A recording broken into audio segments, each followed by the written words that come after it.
Chères oreilles inclusives, bienvenue dans le podcast Écrire sans exclure.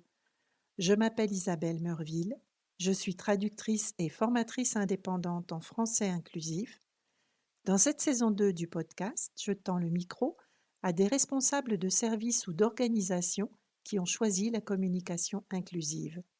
Pour savoir qui, quand, quoi, comment, pourquoi, ne quittez pas. Pour savoir qui, quand, quoi, comment, pourquoi, ne quittez pas. Pour savoir qui. Bonjour Marie, comment allez-vous? Bonjour, très très bien. Et vous? Oui, oui, oui, ça va très très bien. Je suis ravie de vous retrouver pour cet entretien, Marie, pour que vous nous parliez de votre métier, de ce que vous faites chez Trainline. Peut-être on pourrait commencer cet entretien avec votre présentation. Qui êtes-vous? D'où venez-vous? Alors, tout d'abord, je suis ravie aussi. Je suis Marie, j'ai 27 ans et de manière assez générale, professionnellement, je suis rédactrice spécialisée dans le domaine du marketing. Depuis quasiment 2 ans, je travaille donc pour l'entreprise Trainline. Je suis marketing content manager, donc en gros, je gère le contenu marketing de la marque sur le marché français.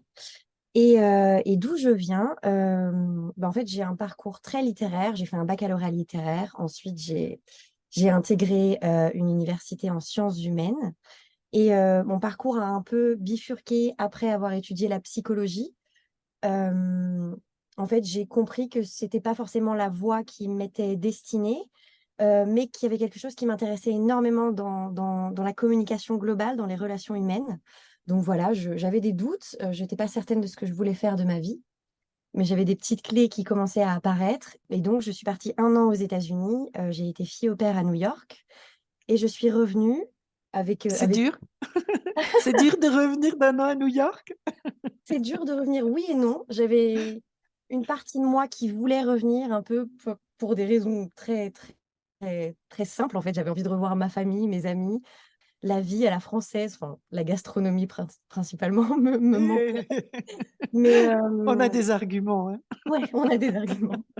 Il y a une dimension, enfin j'étais à New York, donc c'est pas vraiment comme le reste des États-Unis, mais ça fait un choc de revenir dans un pays comme la France.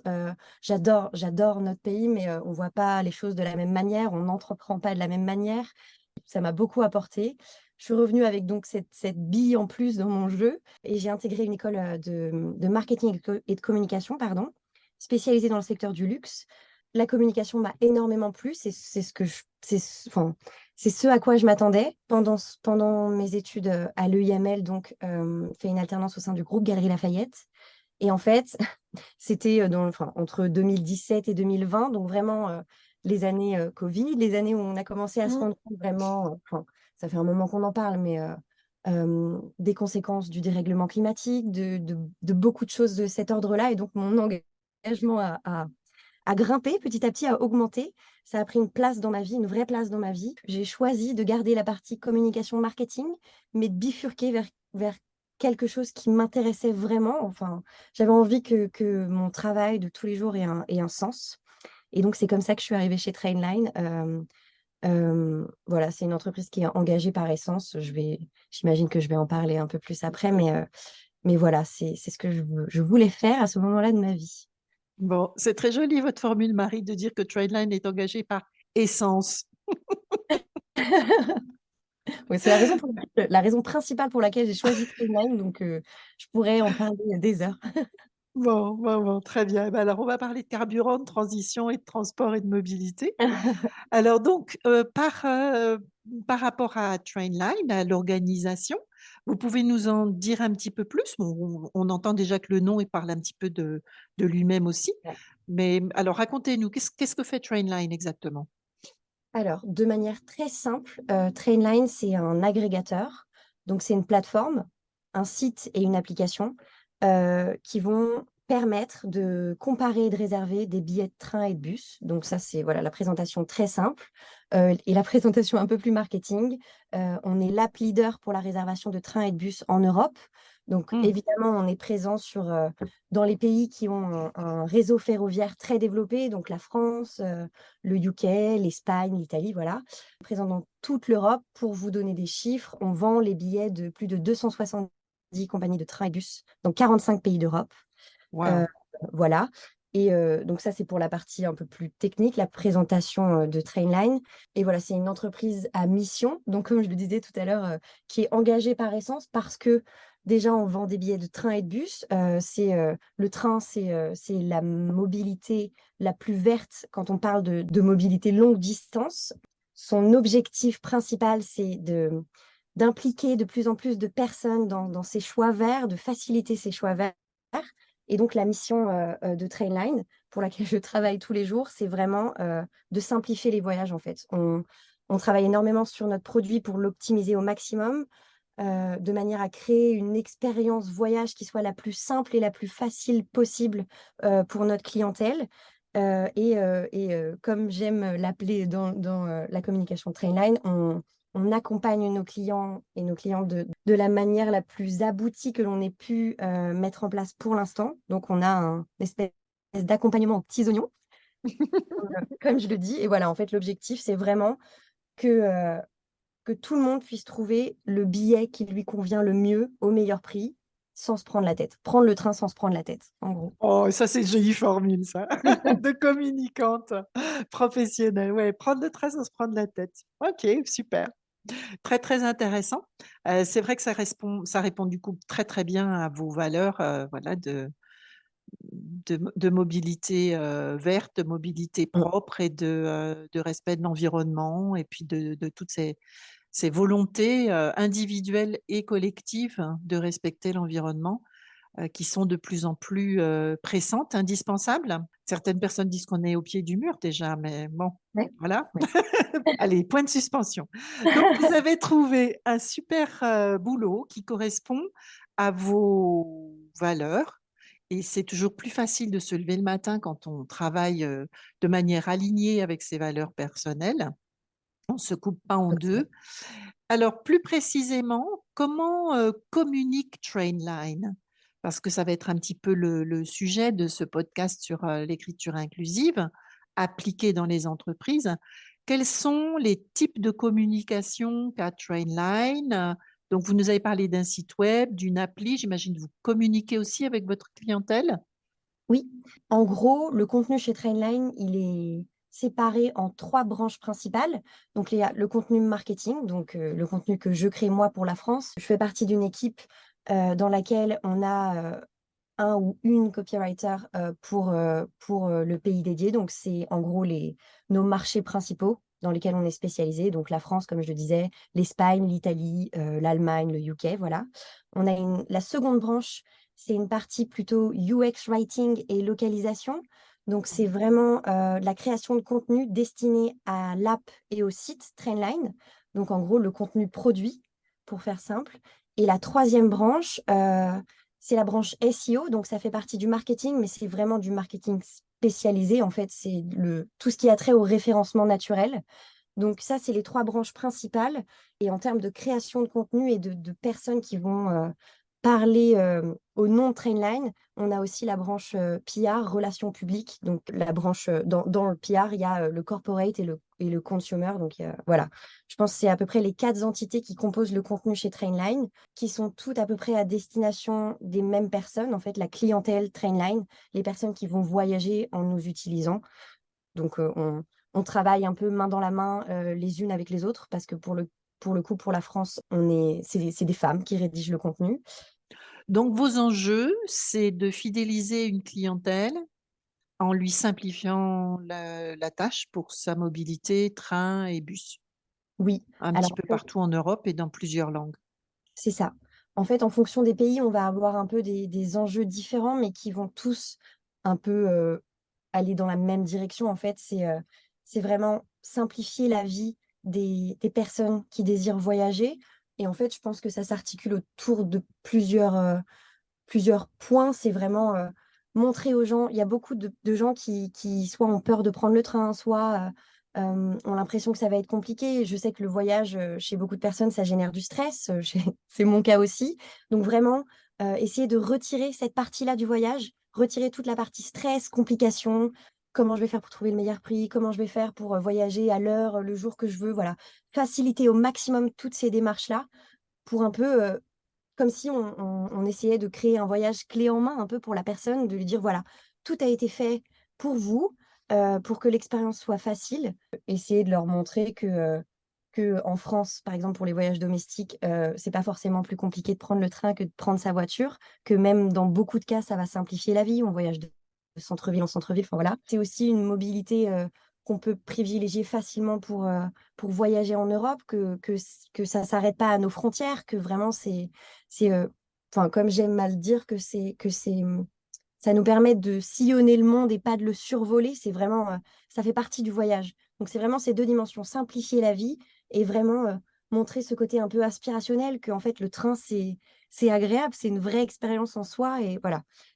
Voilà, ces deux parties qui se regroupent un peu, C'est un voilà. temps de voyage, c'est un temps de voyage qui est sympa, hein, Ouais. qui permet soit de rêvasser, soit de discuter avec ses voisins ou voisines, soit de travailler dans certains cas.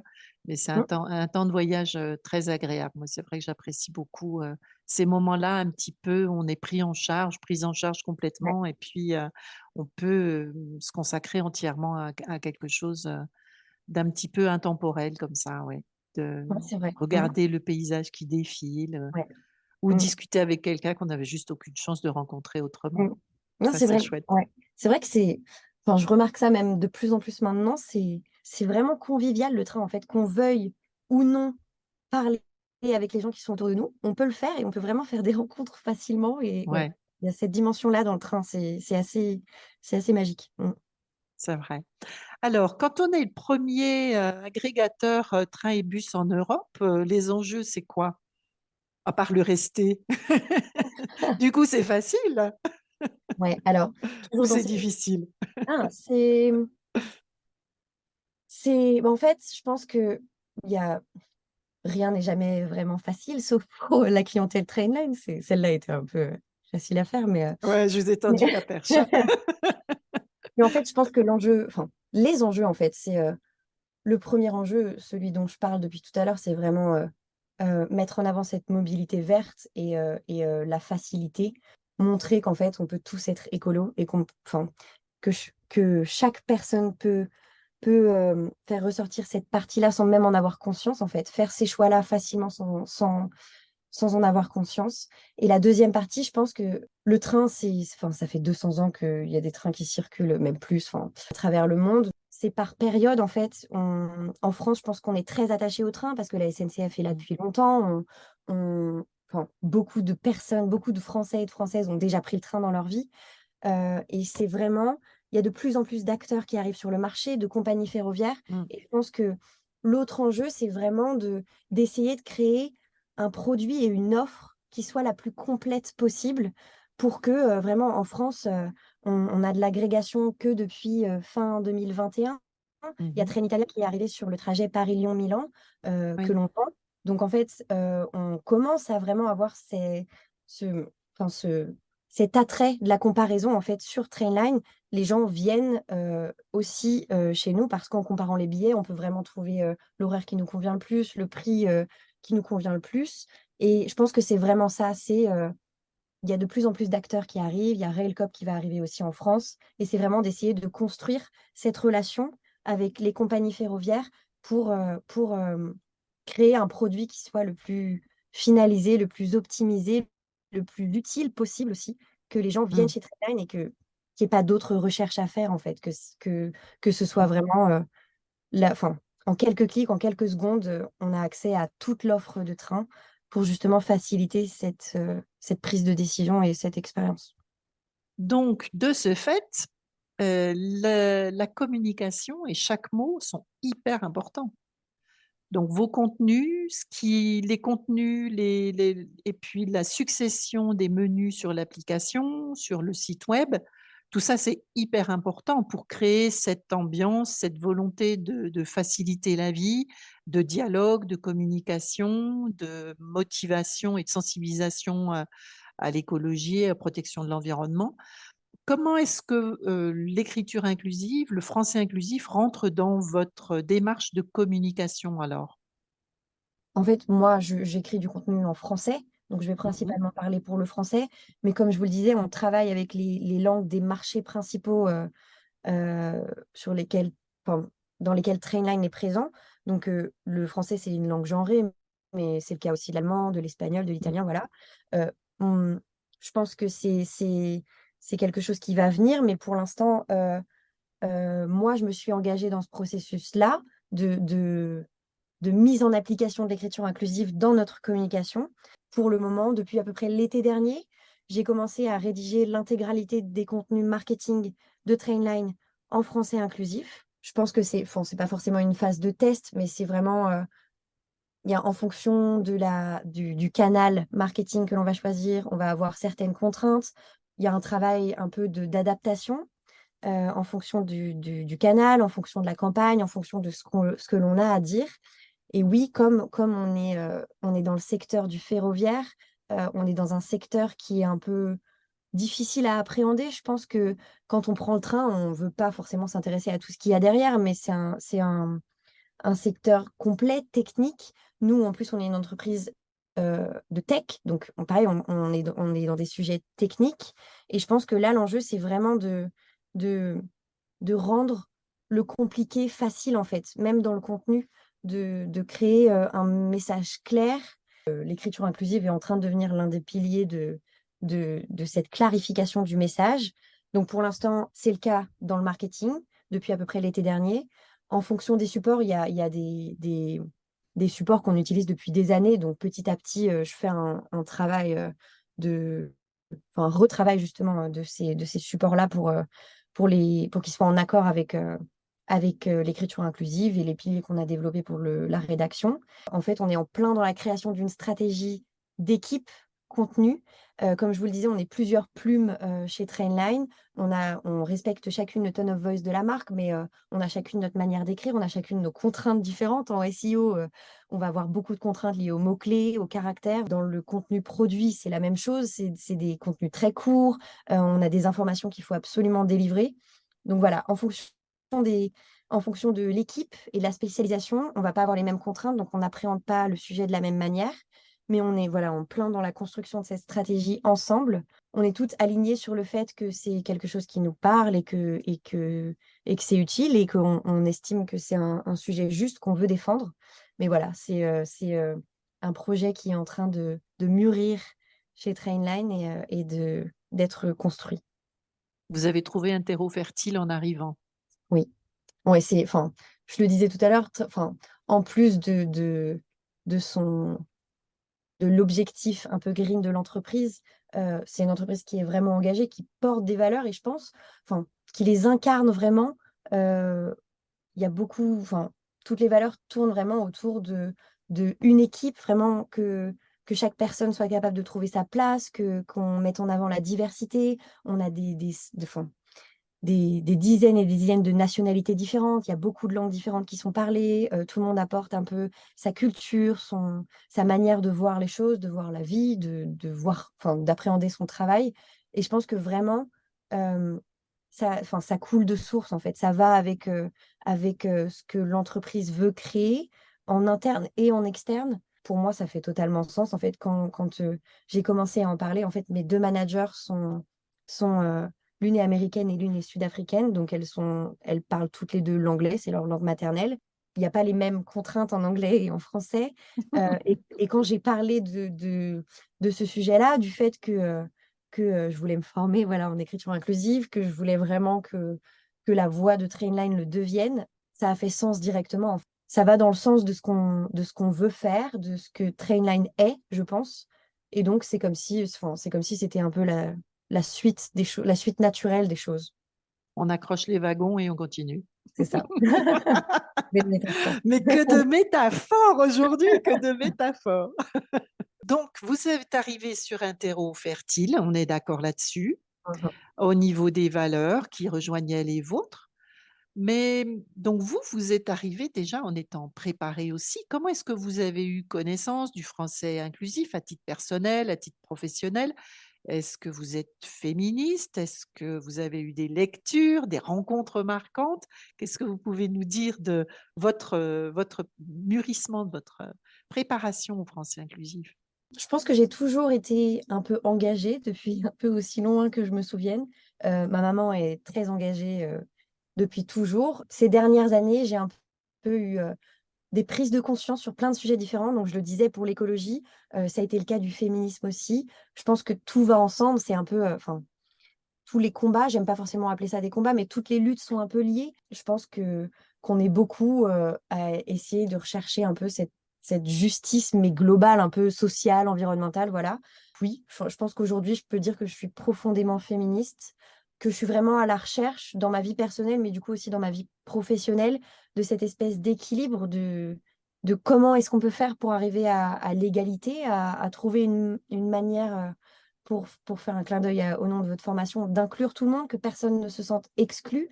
Je pense que l'écriture inclusive, du coup, ça vient de là aussi. Je me suis intéressée petit à petit au sujet. Je me suis un peu construit une bibliothèque de lecture féministe. J'ai lu du Mona Chollet, voilà, des écrits vraiment Mmh. engagés qui parlent de la place de la femme dans la société, justement de la femme, mais pas que, voilà, qu'on essaye pas de renverser les choses, mais de rééquilibrer les choses, plutôt Mmh. de remettre en place un peu cette balance, de la créer. J'ai un souvenir assez fort pendant ces moments, enfin, cette période où j'étais un peu en recherche enfin, où je faisais des recherches sur l'écriture inclusive, le féminisme en général. Je suis tombée sur une vidéo, la vidéo d'une linguiste à la Sorbonne, qui s'appelle Julie Neveu, qui, en gros, parlait de l'écriture inclusive, mais de manière tellement... Enfin, elle faisait le constat un peu du fait que ça déchaîne les foules, que beaucoup de personnes aiment débattre, en fait, sur le sujet, en disant que c'est pas utile, qu'on peut se poser des questions, que la langue, c'est sacré, que c'est pas fait pour changer, voilà. Et elle en parlait de manière tellement naturelle, spontanée, comme si c'est... J'en ai toujours été un peu convaincue, mais vraiment en argumentant sur le fait que ça fait sens, en fait. Comme on se le disait, Racine utilisait déjà l'écriture inclusive à l'époque, que c'est pas juste un peu un caprice des féministes d'aujourd'hui qui veulent récupérer un peu de terrain, que en fait, c'est vraiment, ça va dans le sens de l'évolution de la langue française, qui est une langue vivante, donc enfin, ça parle, le nom langue vivante parle pour lui-même, c'est vraiment, la langue est faite pour évoluer avec la société, avec la manière dont on l'utilise. Et ouais, en fait, ça a fait sens directement. Et je me suis dit, mais oui, enfin, on peut vraiment l'utiliser comme un outil euh, pour, pour, euh, pour atteindre cette égalité, pour justement créer un espèce de monde plus juste. Voilà. Mmh. Des belles valeurs, des valeurs qui portent. On va dire que c'est une destination qu'on n'est peut-être pas forcément arrivé tout de suite, hein. Ouais, Mais c'est on vrai. est en chemin, Ouais, on est en exactement. chemin. Si on rentre un petit peu plus dans le détail du type de communication dont vous avez la responsabilité chez Trainline, qu'est-ce que vous allez, avoir comme préférence dans la palette, très, très riche de la langue française pour contourner ce masculin générique? Est-ce que vous adoptez, des néologismes? Est-ce que vous préférez, les doublets abrégés avec un marqueur typographique type point de milieu, trait d'union? Ou comment est-ce que vous travaillez? Est-ce que vous avez déjà un petit peu ébauché un guide de style ou quelque chose qui pose des bases pour la communication de Trainline? Donc, il y a plusieurs outils que j'ai commencé à créer, justement. Donc, le guide de style, ça en fait partie. Et c'est des outils que je vais continuer à co-construire avec les autres plumes de chez Trainline pour que vraiment on s'empare chacune du sujet et qu'il nous parle à chacune. Et comme je le disais, on s'adresse à un public en particulier.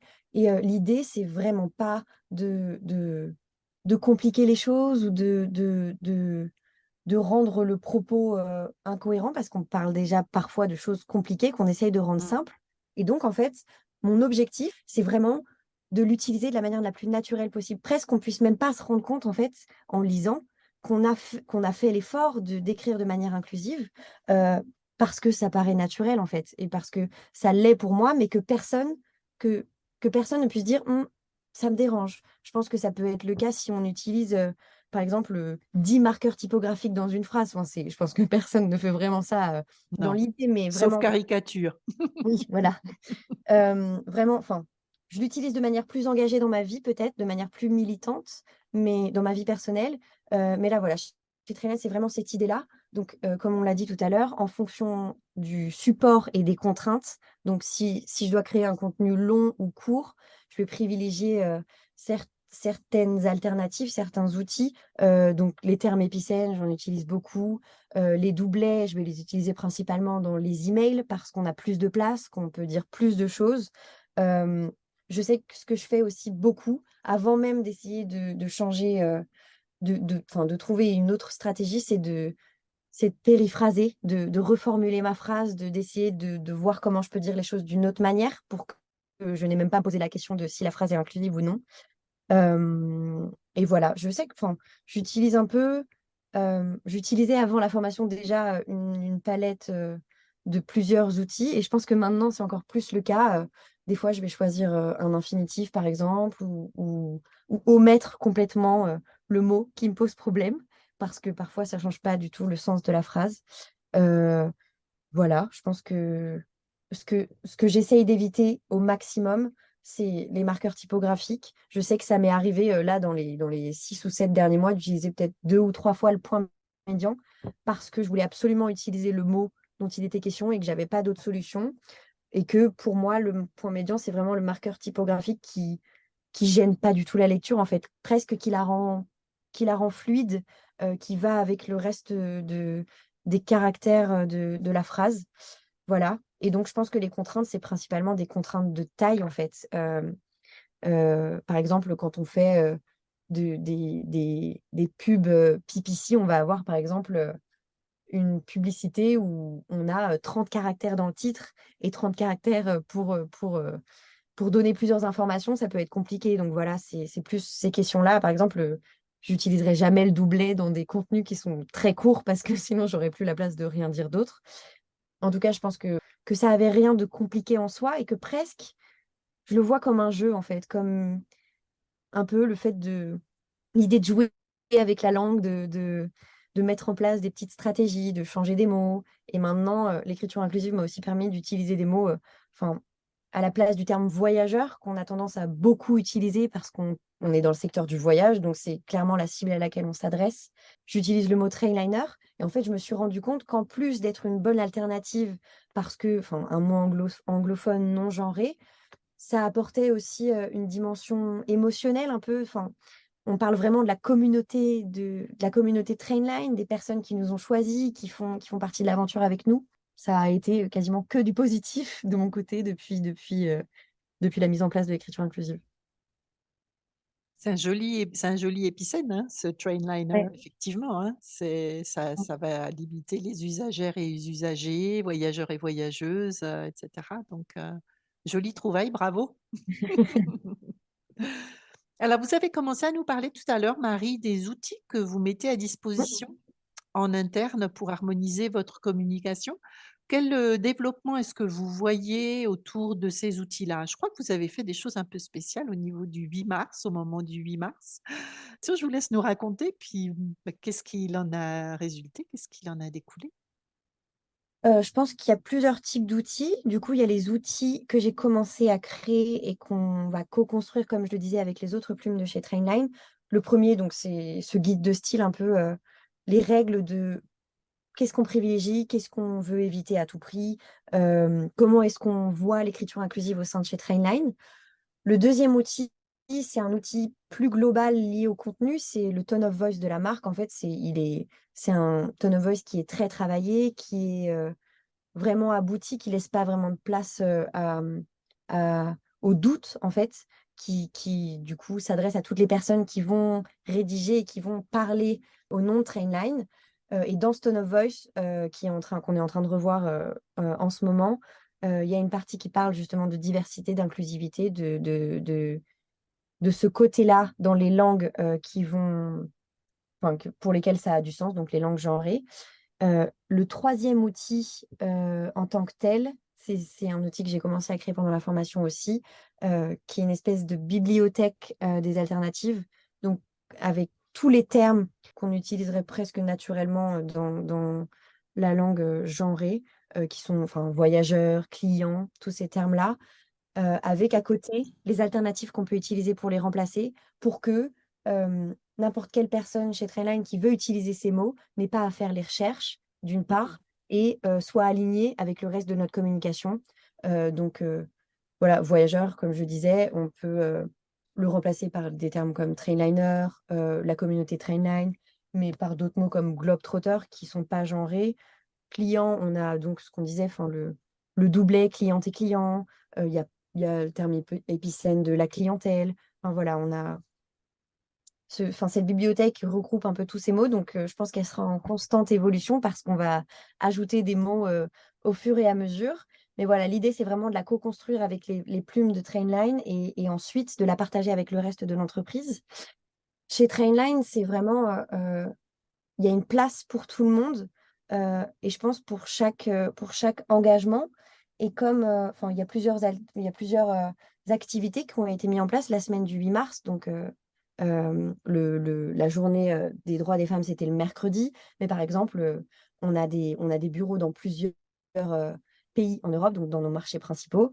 Et au bureau de Paris, on a organisé un petit goûter qui avait pour thématique les droits des femmes avec un quiz qui avait plein de questions sur la thématique. Donc, des questions qui avaient pour but justement, pas forcément de choquer, mais d'interpeller les gens, de leur montrer que en fait, c'était pas acquis, qu'il y avait encore plein de questions. Enfin, par exemple, la question de quand est-ce que l'interdiction de porter des pantalons pour les femmes a été retirée en France. Je crois que c'est 2013. Enfin, c'est vraiment, ça paraît fou. Voilà, donc ce genre de questions vraiment pour interpeller sur le sujet, d'engager le débat, enfin la discussion vraiment avec chaque personne, qu'on se sente concerné ou non, qu'on soit une femme ou non, parce qu'au final, c'est vraiment un sujet qui concerne tout le monde. Et voilà, pour ma part, moi, j'ai créé une petite playlist féministe. Enfin, je me suis créé personnellement une petite playlist féministe que j'ai partagée et qu'on a passé pendant cette activité, ce goûter. Voilà. Et en fait, chez Trainline, il y a des semaines thématiques sur des thèmes principaux où on va inviter des personnes spécialisées dans des sujets en particulier. Et là, cette semaine-là, voilà, il y avait des intervenantes qui avaient des rôles élevés, des expertes de la tech qui sont venues discuter avec des personnes de l'entreprise. Voilà, un peu des sortes de conférences en ligne pour justement interpeller sur ces sujets-là, parler du fait que dans la tech, il y avait de plus en plus de femmes, mais que c'était vraiment une direction qu'on voulait prendre et que Trainline veut agir dans ce sens-là. Enfin voilà, dans la même idée, Trainline France a un partenariat avec Ada School, donc, qui est une école qui est spécialisée, enfin, c'est des femmes dans la tech, en gros, qui forment des femmes pour les métiers de la tech. Et en fait, c'est vraiment une direction qu'on veut prendre et je pense qu'on est sur le bon chemin, la bonne voie. Voilà. Mmh. Donc votre clientèle est bien servie au niveau de l'ouverture aux identités de genre avec, toutes ces démarches-là.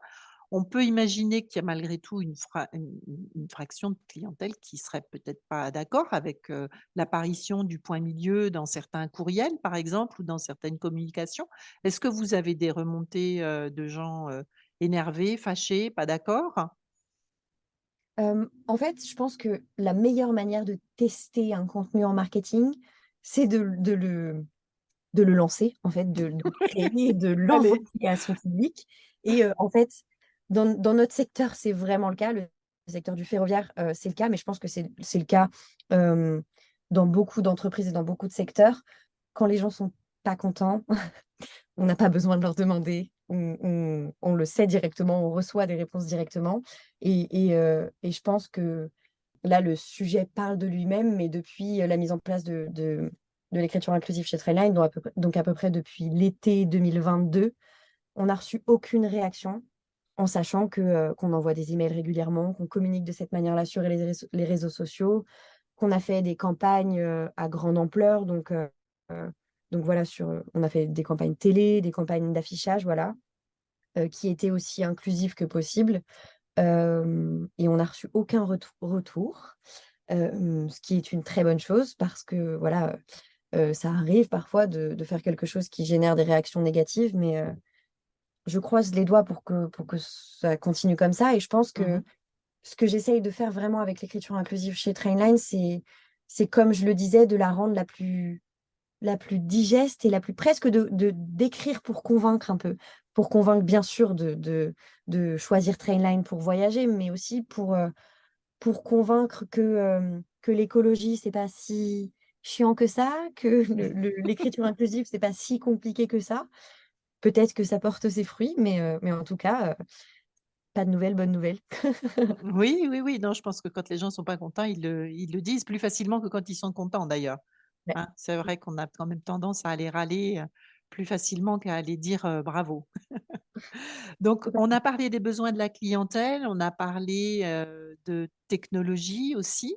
Au niveau des tendances et des valeurs de Trainline, quelles seraient les perspectives? Quelles seraient les prochaines étapes, par exemple, Mmh. pour avancer sur ces valeurs, vertes et féministes? Enfin inclusives, plus exactement, plus largement. C'est plus large que le féminisme, je pense. Bah, en fait, c'est vraiment là, enfin, la période dans laquelle on est en ce moment, c'est vraiment une période de discussion avec les autres personnes chargées du contenu chez Trainline. Donc, la mise en place vraiment de cette stratégie, la co-construction des outils dont on a parlé, et vraiment de s'aligner sur la manière dont on veut porter l'écriture inclusive, enfin le contenu en général, mais l'écriture inclusive dans le contenu, d'échanger aussi sur les contraintes de chacune. Par exemple, en SEO, je sais que Google, par exemple, avance sur le sujet, mais Mmh. certains mots vont être moins bien référencés que d'autres, donc il y a aussi ces contraintes-là. Donc voilà, essayer de trouver un équilibre, d'avoir une vraie discussion tout ensemble. Donc c'est déjà le cas, mais vraiment de la finaliser pour finaliser ces supports, avancer dans la même direction, le rendre peut-être un peu plus officiel, dire maintenant, voilà, la voix de Trainline est inclusive et non sexiste. Voilà. C'est en cours chez Trainline, mais on écrit et on localise dans plein de langues différentes, dans plusieurs langues différentes. C'est des personnes natives qui rédigent le contenu, voilà, dans chacune des langues. Et donc, peut-être d'essayer de voir comment on peut le mettre en place dans les autres langues qui sont présentes chez Trainline. Je sais qu'il y a pas, enfin, on n'a pas les mêmes contraintes de la même manière. L'allemand est beaucoup plus long que le français, par exemple, donc on va pas avoir les mêmes problématiques. Mais vraiment, voilà, de créer un alignement global.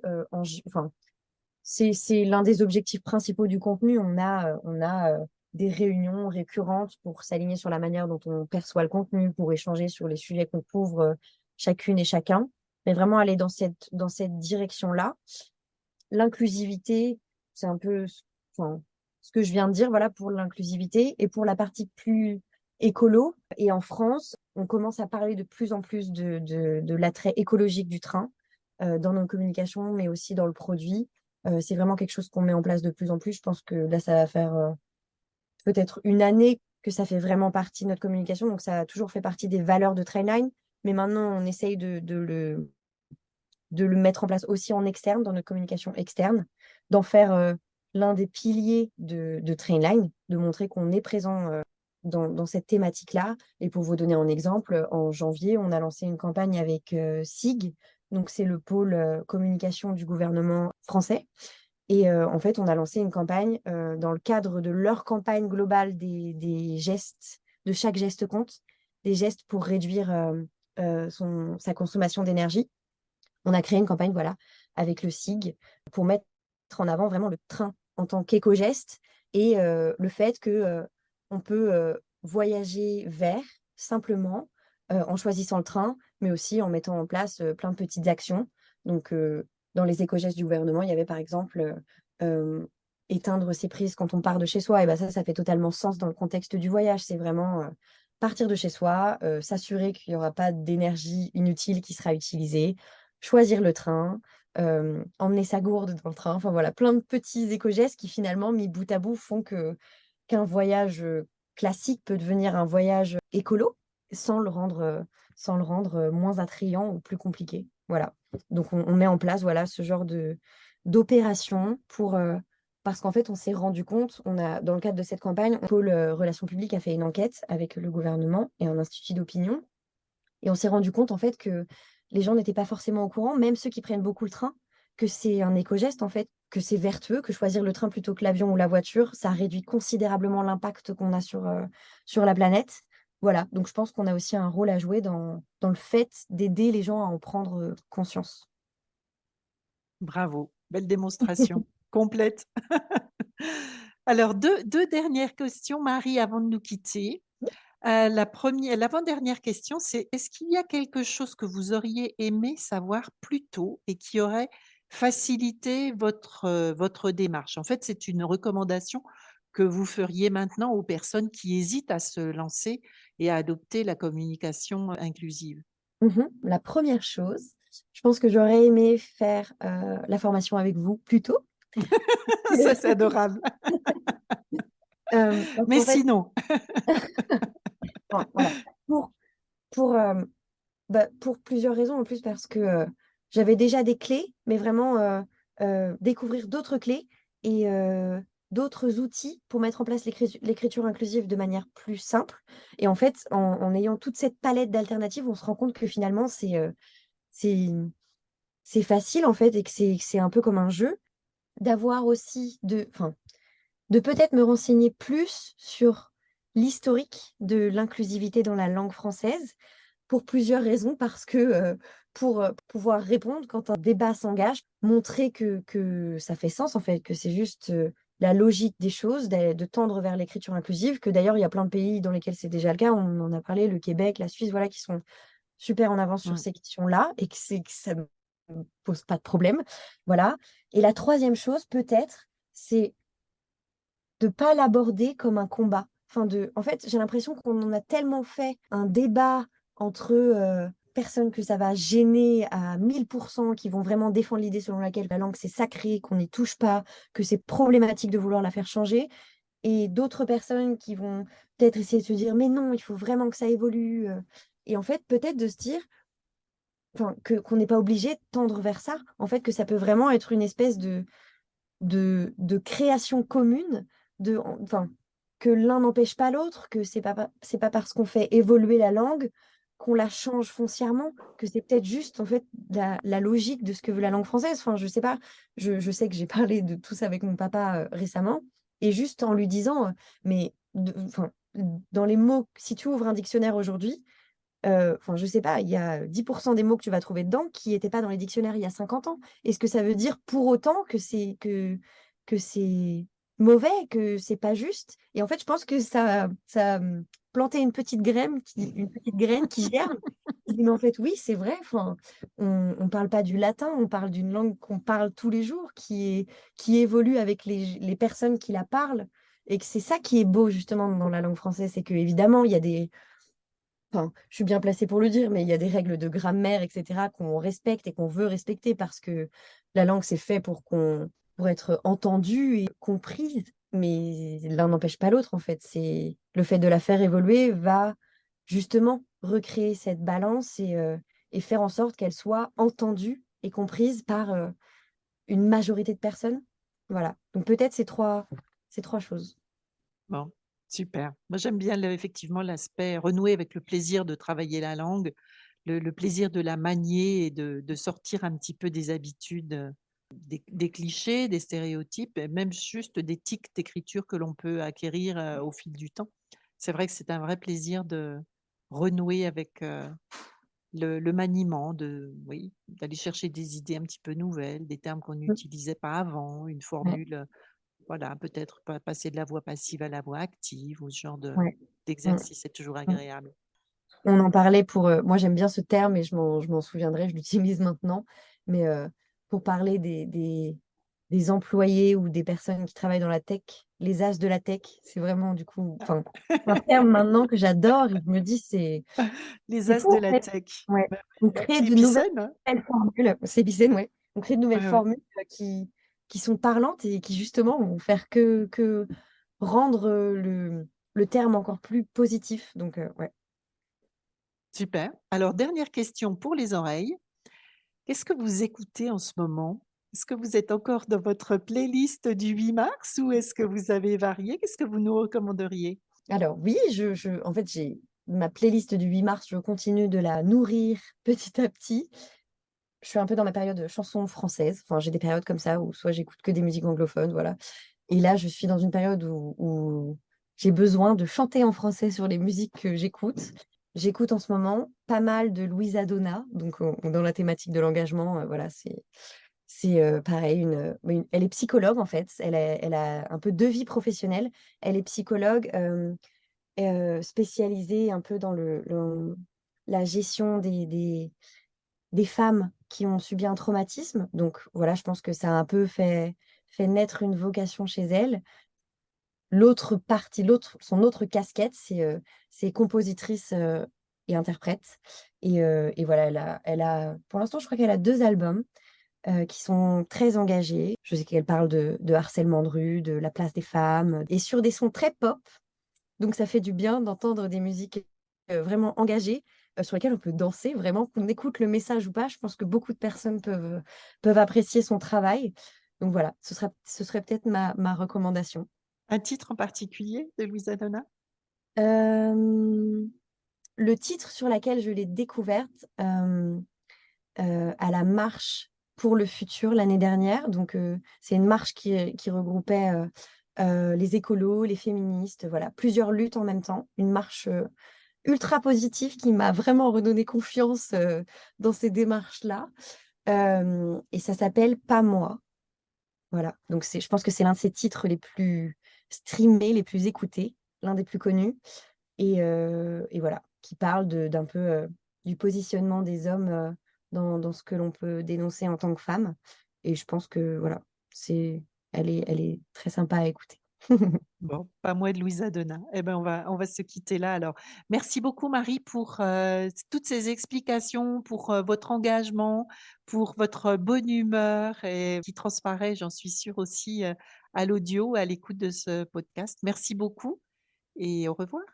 Merci beaucoup à vous. Au revoir. Si vous avez aimé cet épisode, merci de le faire savoir en le partageant et en cliquant sur les 5 étoiles. À bientôt.